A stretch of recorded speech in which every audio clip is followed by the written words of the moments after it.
अदिति बन गई है नई अर्शी।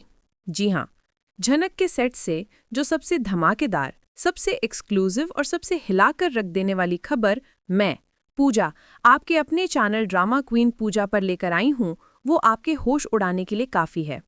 ये वो खबर है जो शो की पूरी काया पलट करने वाली है।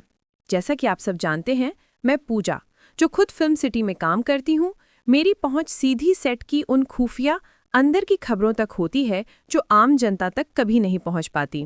और आज जो खबर मेरे हाथ लगी है वो सुनकर आप अपने दांतों तले उंगली दबा लेंगे। खबर ये है कि अदिति, जो ऋषि को खोने के डर से, अपनी हार से, अपनी जलन से पूरी तरह पागल हो चुकी है, वो अब प्यार का रास्ता छोड़कर फरेब और नफरत का वो रास्ता अपनाने वाली है जो उसकी माँ अर्शी और नानी सृष्टि ने उसे विरासत में दिया है। जी हाँ, अदिति ने रच डाला है एक ऐसा बड़ा षड्यंत्र, एक ऐसा घिनौना खेल जो बोस परिवार में, ऋषि की जिंदगी में और खास तौर पर झनक फूल की जिंदगी में एक ऐसा भूचाल ला देगा जिसकी किसी ने कल्पना भी नहीं की होगी। और ये षड्यंत्र है याददाश्त खोने का नाटक। आपने बिल्कुल सही सुना। ये कोई छोटी मोटी बात नहीं है, ये कोई इत्तेफाक नहीं होगा। ये एक बहुत बड़ा, सोचा समझा, बारीकी से बुना गया प्लान है।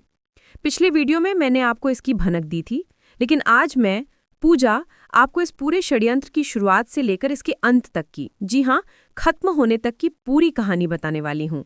तो कहानी शुरू होगी ऐसे। आने वाले एपिसोड्स में आप देखेंगे कि अदिति, जो ऋषि और झनक फूल की बढ़ती नज़दीकियों को देखकर जल भुनकर राख हो चुकी है, वो परिवार के सामने एक बड़ा तमाशा करेगी। वो रोएगी, चिल्लाएगी, लेकिन जब उसे लगेगा कि ऋषि पर उसके आंसुओं का कोई असर नहीं हो रहा, तब वो अपना ब्रह्मास्त्र चलाएगी। सेट से जो खबर निकल कर आ रही है वो ये है कि अदिति जानबूझकर या तो सीढ़ियों से अपना पैर फिसला देगी या फिर स्ट्रेस का बहाना बनाकर इस तरह बेहोश होगी कि सबको लगे कि उसे कोई बहुत बड़ी चीज का शौक लगा है।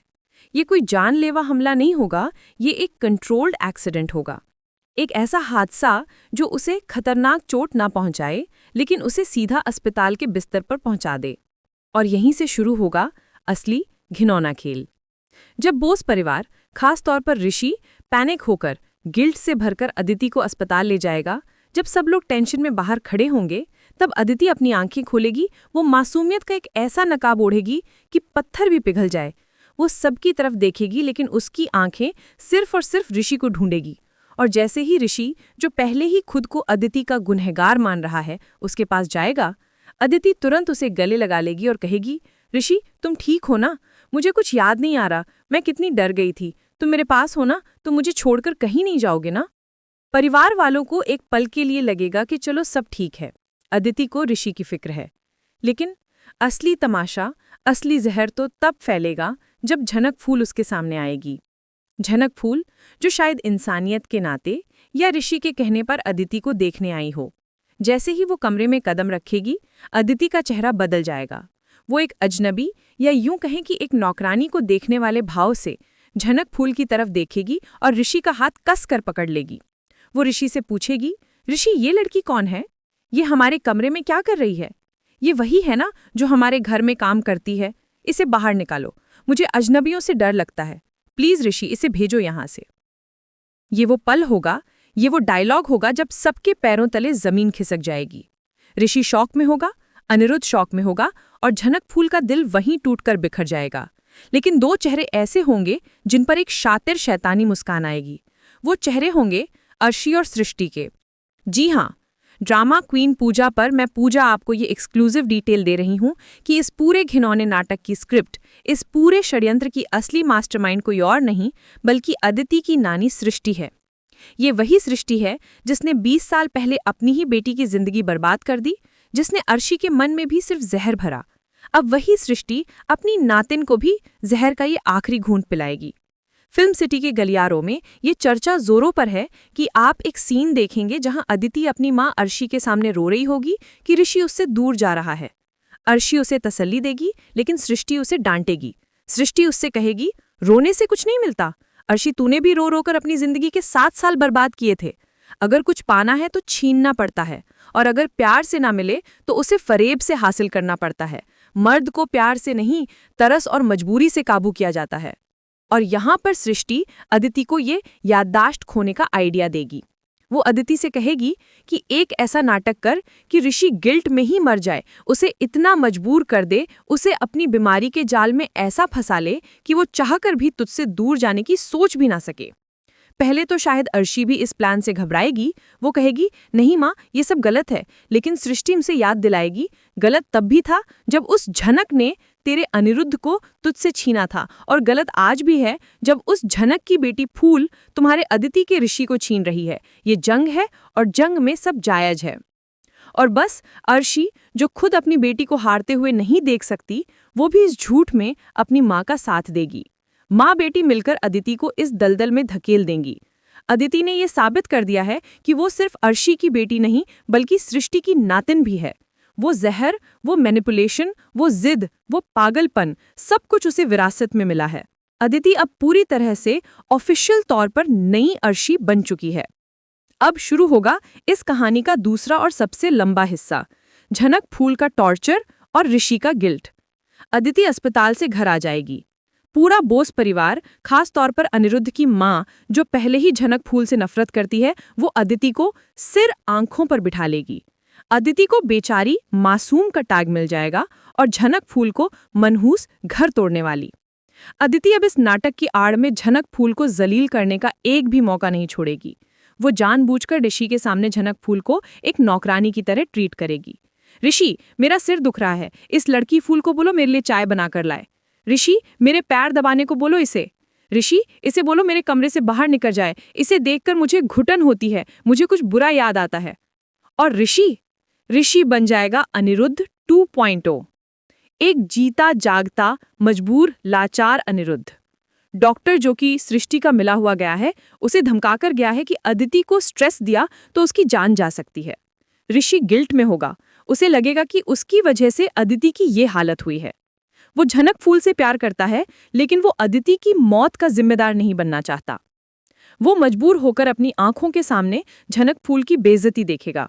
जब झनक फूल चाय लेकर आएगी तो अदिति जानबूझकर वो गरम चाय अपने ऊपर गिरा लेगी और इल्जाम झनक फूल पर लगा देगी, इसने मुझे जलाने की कोशिश की। ऋषि, ये मुझे मारना चाहती है। पूरा घर झनक फूल पर टूट पड़ेगा। और ऋषि गिरिट में आकर झनक फूल पर चिल्ला देगा, क्यों आई तुम यहाँ? जाओ यहाँ से, दिख नहीं रहा उसकी हालत ठीक नहीं है। ये वो पल होगा जब झनक फूल का दिल दूसरी बार टूटेगा। पहला, जब अदिति ने उसे पहचानने से इनकार किया, और दूसरा, जब ऋषि ने सब जानते हुए भी उसका साथ नहीं दिया। ऋषि रात को छुपकर झनक फूल के पास जाएगा, उससे माफी मांगेगा, मेरा मतलब वो नहीं था, मैं बस। लेकिन झनक फूल उसकी कोई बात नहीं सुनेगी। वो कहेगी, आपकी मजबूरी ने मेरी माँ की जिंदगी बर्बाद कर दी थी, और आज आपकी यही मजबूरी मेरी जिंदगी बर्बाद कर रही है। इस पूरे ड्रामे का असर सिर्फ इन तीनों पर नहीं बल्कि पुरानी पीढ़ी पर भी पड़ेगा।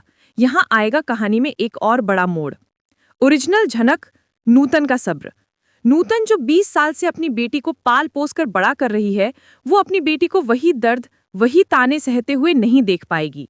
जब नूतन को पता चलेगा कि अदिति याददाश्त खोने का नाटक करके उसकी बेटी को दूसरी औरत साबित करने में लगी है और अर्शी और सृष्टि इसमें उसका साथ दे रही हैं, तब उसके अंदर की झनक जागेगी। मैं पूजा आपको ये एक्सक्लूसिव खबर दे रही हूँ कि आपको शो में एक महा टकराव देखने को मिलेगा। नूतन सीधा बोस हाउस जाएगी। वो पहली बार अनिरुद्ध के सामने, अर्शी के सामने और सृष्टि के सामने अपना नूतन का शराफत का चोला उतार कर फेंकेगी। वो सृष्टि का हाथ पकड़ लेगी और कहेगी, 20 साल पहले आपने मेरी जिंदगी जहन्नुम बनाई, अब आप मेरी बेटी के पीछे पड़ गई हैं। आपकी जिद ने आपकी एक बेटी झनक को बर्बाद कर दिया, और आपके जहर ने आपकी दूसरी बेटी अर्शी को कभी खुश नहीं रहने दिया, और अब आप अपनी नातिन को भी वही जहर पिला रही हैं। वो अर्शी पर चिल्लाएगी, मैंने तो अपना पति तुम्हें दे दिया था अर्शी, फिर भी तुम्हें सुकून नहीं मिला। आज तुम अपनी बेटी को वही झूठ सिखा। और वो अनिरुद्ध को उसकी कायरता के लिए लताड़ेगी।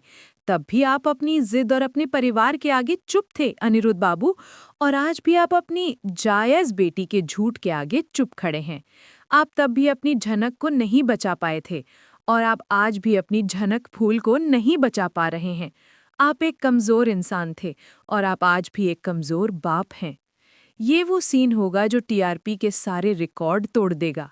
ओरिजिनल झनक का ये रौद्र रूप देखकर सब कांप जाएंगे। लेकिन सृष्टि और अर्शी इतनी आसानी से हार नहीं मानेंगी। वो उल्टा नूतन पर इल्जाम लगा देंगी कि वो अपनी बेटी के साथ मिलकर अदिति की जान लेना चाहती है। वो उन्हें धक्के मारकर घर से बाहर निकाल देंगी। अब शुरू होगा कहानी का तीसरा और सबसे दिलचस्प हिस्सा, झूठ का पर्दाफाश, यानी कि खत्म होने तक का सफर। अब झनक फूल हार नहीं मानेगी। वो अपनी माँ की तरह चुपचाप आंसू नहीं बहाएगी, वो लड़ेगी। वो फैसला करेगी कि वो अदिति के इस नाटक का पर्दाफाश करके रहेगी। वो जासूस बन जाएगी। और इस जासूसी में उसका साथ कौन देगा? ऋषि। जी हाँ, ये है सबसे बड़ा ट्विस्ट। ऋषि जो गिल्ट में जी रहा है वो अंधा नहीं है। उसे अदिति के नाटक पर शक होने लगेगा। शक का पहला कीड़ा। अदिति जो पिछले कुछ महीनों की बातें भूल चुकी है, वो गुस्से में ऋषि से कह देगी कि तुम्हें क्या लगता है मैं झनक फूल को जीतने दूंगी? और फिर वो जबान संभाल लेगी। लेकिन ऋषि ये फूल नाम सुन लेगा। वो सोचेगा अदिति तो फूल को पहचानती ही नहीं, उसे उसका नाम कैसे पता चला? शक का दूसरा कीड़ा। ऋषि अदिति के कमरे में जाएगा और देखेगा कि वो अपना फोन चला रही है, वो फोन जिसका पासवर्ड उसने पिछले कुछ महीनों में ही बदला था। ऋषि सोचेगा जिसे कुछ याद नहीं उसे अपना नया पासवर्ड कैसे याद है?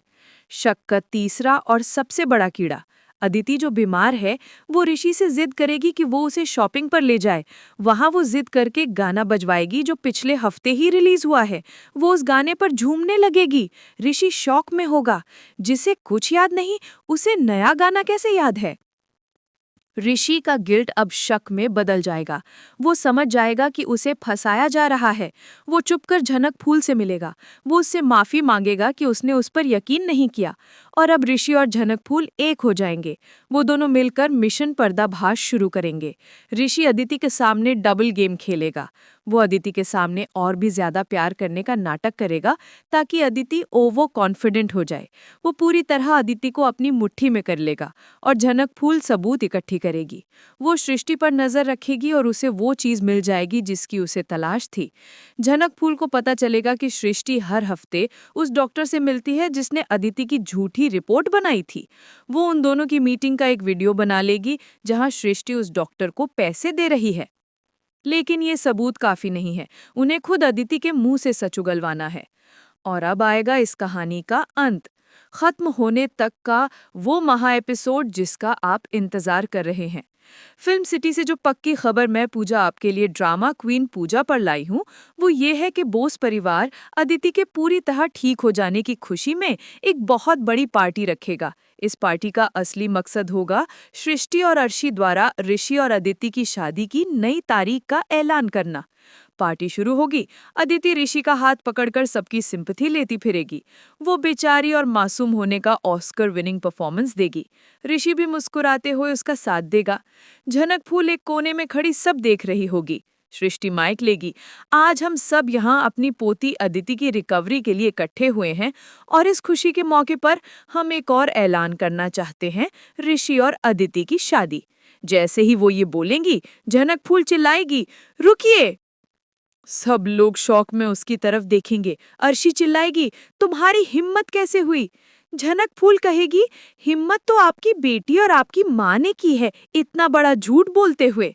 अदिति तुरंत नाटक शुरू कर देगी, ऋषि देखो ना, ये लड़की फिर आ गई मुझे परेशान करने, इसे बाहर निकालो। ऋषि अदिति का हाथ झटक देगा।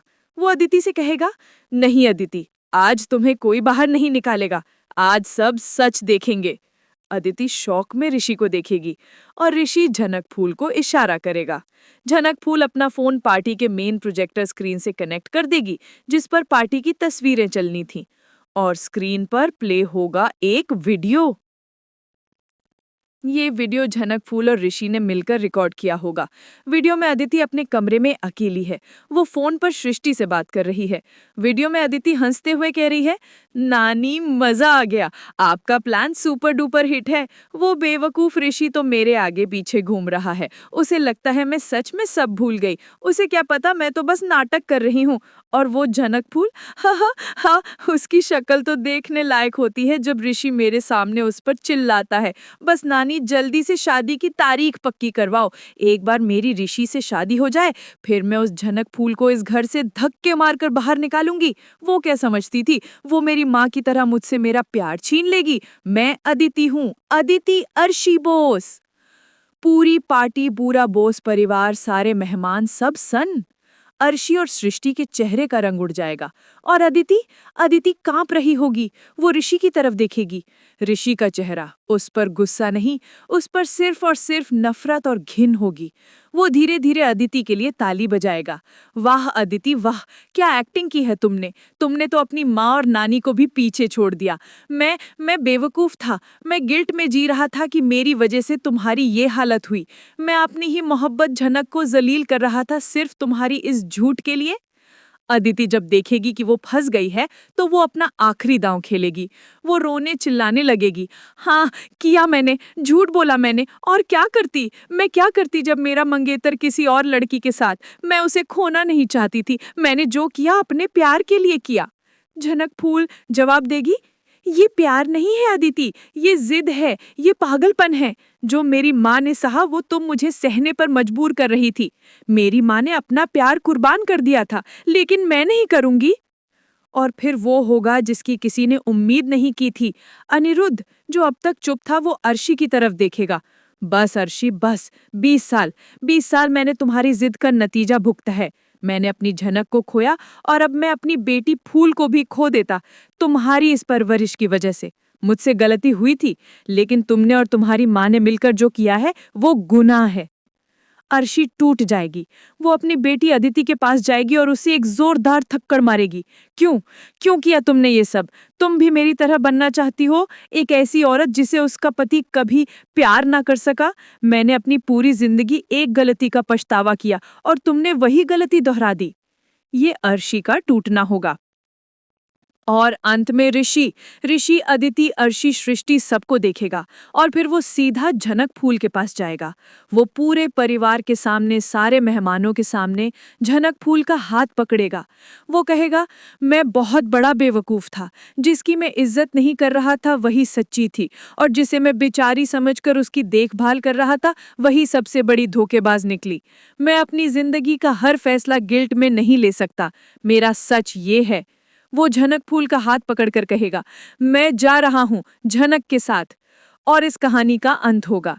ऋषि और झनक फूल एक दूसरे का हाथ थामे उस पार्टी से, उस घर से बाहर निकल जाएंगे और पीछे रह जाएगी एक टूटी हुई, हारी हुई, बेनकाब हुई अदिति, एक पछतावे में जलती हुई अर्शी और एक गुस्से से भरी हारी हुई सृष्टि।